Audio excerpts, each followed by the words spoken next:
Oh, Rick. So, good afternoon, Rick. So, may Rick teka lang, pang-reference, anong araw?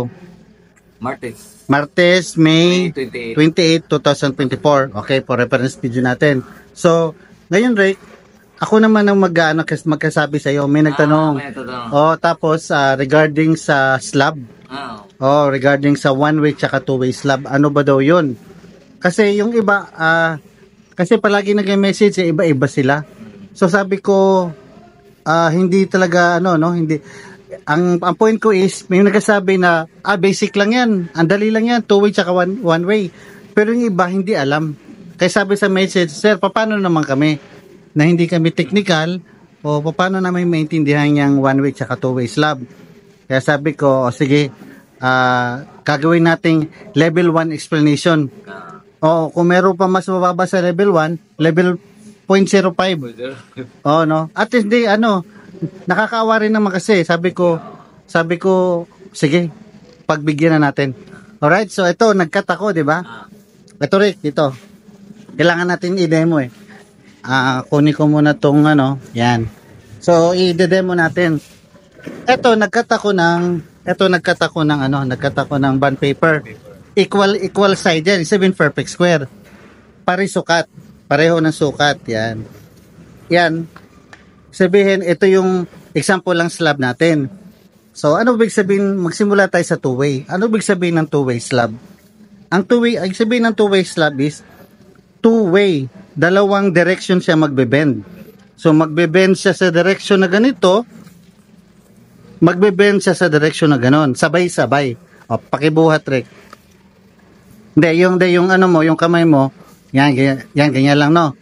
So, lagyan natin ng load sa gitna. At kunyari, slab yan, nalagyan natin ng load sa gitna. Paglagay ng load sa gitna, magbe-bend siya doon, tsaka ito magbe-bend. Yan, ganon. So, titiklop siya dalawang direction. Titiklop siya pa ganito, ganon, tsaka titiklop siya pa ganon, sabay-sabay. Diba? Sabay-sabay, parang nakaganon siya, oh. Sige, yung kamay mo. Oh, tapos, ganon din. Oh. So dalawang direction ang pagtiklop niya. So yun ang tawag sa two-way slab. So paano natin masasabi na yung slab na yan dalawa ang dalawa ang pagbend niya o two-way siya o one-way?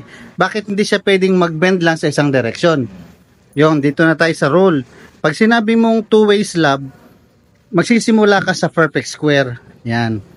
Magsisimula ka sa perfect square, sure ball yan na paglagyan mo ng load yan, dalawang direction na magbe-bend yan. Ngayon, habang umahaba yung slab mo, yung dimension ng slab, lalong lumiliit ang chance na magdalawang bending siya. Okay? Yan. Pag ganyan, dalawang perfect square na nakadikit, na siya, hindi na siya parisukat, rectangle na siya, di ba? O pagka-rectangle na. Pagka-rectangle, sabihin, pag yung dalawang perfect square, pinagtabi mo, 1 and 2, di ba? Makukonsider na yan as rectangle, magiging one-way slab na lang yan. Oo.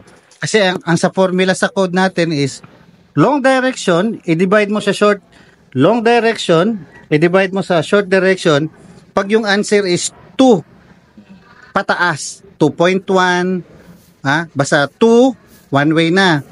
2.1, 2 yan, di ba? O i-adjust mo pa, 2.1, hanggang humaba siya, one way na lang siya. Ngayon, ano ang behavior ng one way? Di ba ang two way, dalawa magpo-fold. Pag one way na, kasi masyado na siyang mahaba masyado na siyang rectangular. So pag naging rectangular na siya, ganyan, 2, pumatong siya ng 2, dalawang perfect square, wala na Rick. Ang behavior niya, paglagyan natin ng load dyan sa gitna, ang bending niya is isang direction na lang. Yan, tutupi siya pag gano'n na lang. Siyempre, sa may mahaba siya. O, sige. Lagyan natin ng load yan, tutupi siya, magbe-bend siya, papagano na lang. O, yun tinatawag na one way.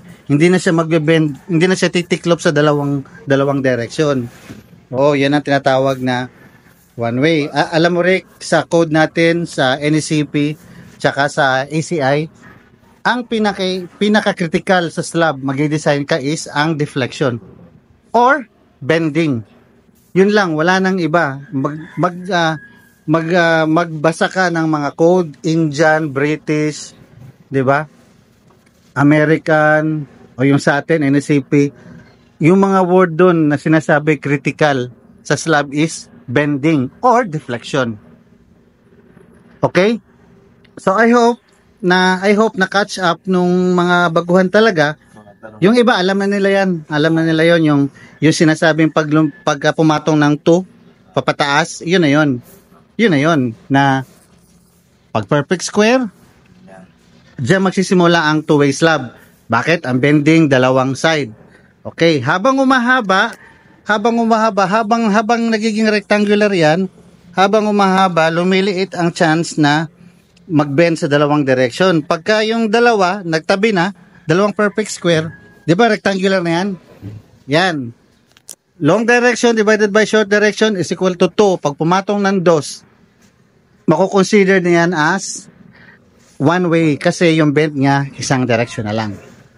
Okay, sinamarize natin. I hope, Rick, na naintindihan nila, no? And then, tingnan natin kung anong mangyayari, kung anong reaction. Tapos yung rebar naman kasi, dalawa yun eh. Bakit tinawag na one way, tsaka two way, tapos bakit may top bar, may L over 4, may mga ganon. So, explain natin dahan-dahan sa kanila. Kasi akala ko wala na. Yung pala, meron pa talagang iba, no? Meron pa talagang iba na, kasi para sa kanila to, yung interesado lang. O, yung magbabas dyan, uy, may nagtanong, Rick, ano daw ang technique natin, but halos wala na raw tayong basher. So, akong sasagot nun, binablock natin. Binablock natin. Ba't mo pa wala yan? Wala yan.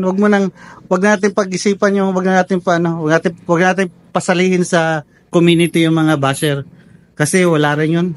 Kahit anong gawin mo, magbabas talaga yun. Ha? So, delete and block. Ban. Period. Edi, peaceful community, di ba? No. Ano, Rick? Okay? Okay. Sige, approve. Bye-bye.